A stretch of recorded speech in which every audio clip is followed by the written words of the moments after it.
anak-anak, selamat pagi, selamat jumpa kembali bersama saya Pade. Baik, salam sehat untuk kita semua. Pada pertemuan yang lalu kita membahas tentang teks prosedur. Nah, pada saat ini kita akan membahas atau memasuki tema baru, yaitu teks laporan hasil observasi. Nah, mohon dipersiapkan ya nak. Sebelumnya saya akan menjelaskan kompetensi dasar kita pada pertemuan kali ini, yaitu 3.7 mengidentifikasi informasi dari teks laporan hasil observasi berupa buku pengetahuan yang dibaca atau digunakan. Adapun tujuan pembelajaran kita yakni yang pertama menjelaskan pengertian teks laporan hasil observasi, yang kedua menjelaskan ciri tujuan dan isi teks laporan hasil observasi, dan yang terakhir menjelaskan ciri bahasa teks laporan hasil observasi.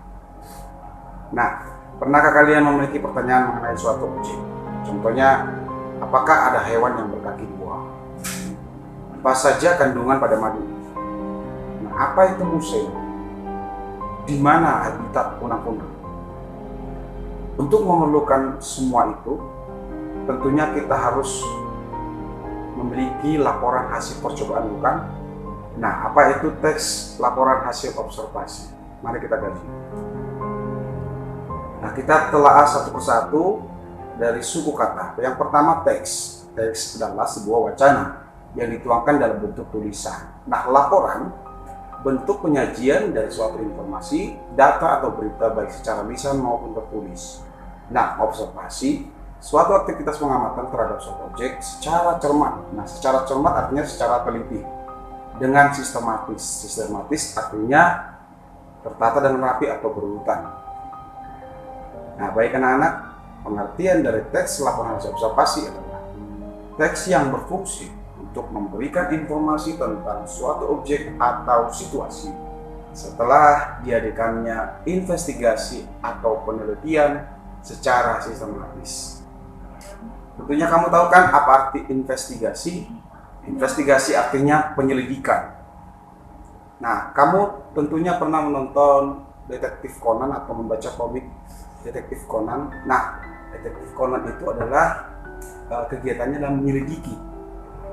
Nah, sama seperti laporan hasil observasi, kamu tentunya diperintahkan untuk menyelidiki atau meneliti secara cermat. Secara keseluruhan, teks laporan hasil observasi menyuguhkan informasi tentang suatu hal secara apa adanya, lalu dikelompokkan dan dianalisis secara sistematis, sehingga dapat menjelaskan suatu hal secara rinci dan dari sudut pandang keilmuan. Teks ini berisi hasil observasi dan analisis secara sistematis. Laporan hasil observasi bisa berupa hasil riset secara mendalam tentang suatu benda, tumbuhan, hewan, atau ekosistem tertentu. Teks laporan hasil observasi biasanya berisi fakta dan bisa dibuktikan secara ilmiah. Nah, tujuan teks laporan hasil observasi apa saja? Yang pertama, mengatasi suatu permasalahan. Ya.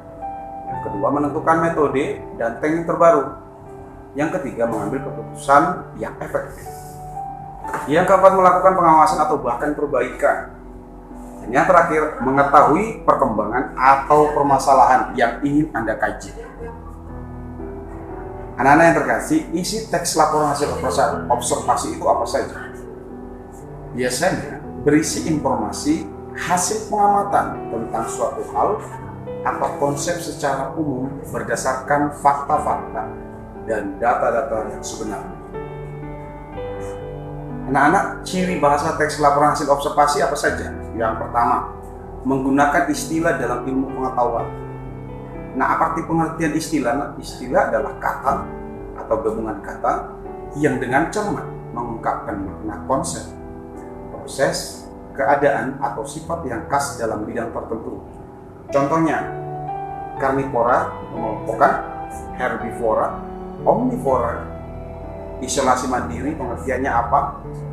Protokol kesehatan artinya seperti apa? Nah, istilah-istilah itu kamu sudah mulai tahu kan? Zona hijau contohnya pada saat pandemi sekarang ini, zona merah kamu sudah tahu. Nah, baik. Nah, Ciri bahasa yang kedua, menggunakan kata baku. Kata-kata yang sesuai dengan kaidah kebahasaan Indonesia, contohnya apotik dengan apotek, atlet dengan atlet, berpikir dengan berpikir, film jadi film, jadwal menjadi jadwal, dan seterusnya. Masih banyak contoh yang lain tentang bahasa atau kata baku. Selanjutnya, menggunakan kalimat definisi.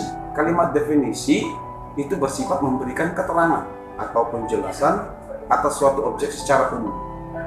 Contoh, istilah ekosistem adalah keanekaragaman suatu komunitas dan lingkungannya yang berfungsi sebagai suatu satuan ekologi dalam alam.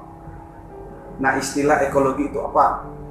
Ekologi adalah ilmu tentang hubungan timbal balik antara makhluk hidup dengan alam sekitar. Pembibitan. Apa itu pembibitan? Pembibitan adalah penyemaian dan pengembangan bibit untuk ditanam dan diternakan. Selanjutnya, kamu boleh mencari istilah-istilah atau dalam pengertian.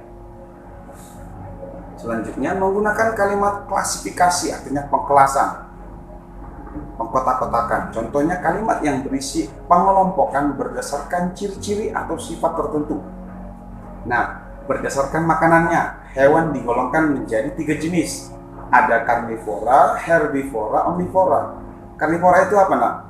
Ya, makhluk hidup yang pemakan daging. Herbivora itu apa, nak? Herbivora adalah makhluk hidup pemakan tumbuhan. Omnivora itu apa, nak? Makhluk hidup yang memakan tumbuhan maupun daging. Nah, selanjutnya, berdasarkan jumlah kaki terbagi 2. Hewan apa saja yang berkaki 2? Ayam, kelinci, burung, dan seterusnya. Hewan yang berkaki 4, sapi, anjing, harimau, kuda, dan seterusnya. Anak-anak, setelah kamu lihat contoh dan pemaparannya, berikut akan Bapak berikan kesimpulan. Teks laporan hasil observasi yaitu menyuguhkan informasi tentang suatu hal secara apa adanya, lalu dikelompokkan dan dianalisis secara sistematis, sehingga dapat dijelaskan suatu hal secara rinci dari sudut pandang keilmuan. Nah, teks ini berisi hasil observasi dan analisis secara sistematis. Laporan hasil observasi bisa berupa hasil riset secara mendalam tentang suatu benda, tumbuhan, hewan, atau ekosistem. Teks laporan hasil observasi bisa berisi fakta yang bisa didiskusikan secara ilmiah. Nah, yang terakhir yang saya jelaskan, anak-anak, ciri-ciri teks laporan hasil observasi. Isinya yang dibahas tentang suatu objek atau konsep.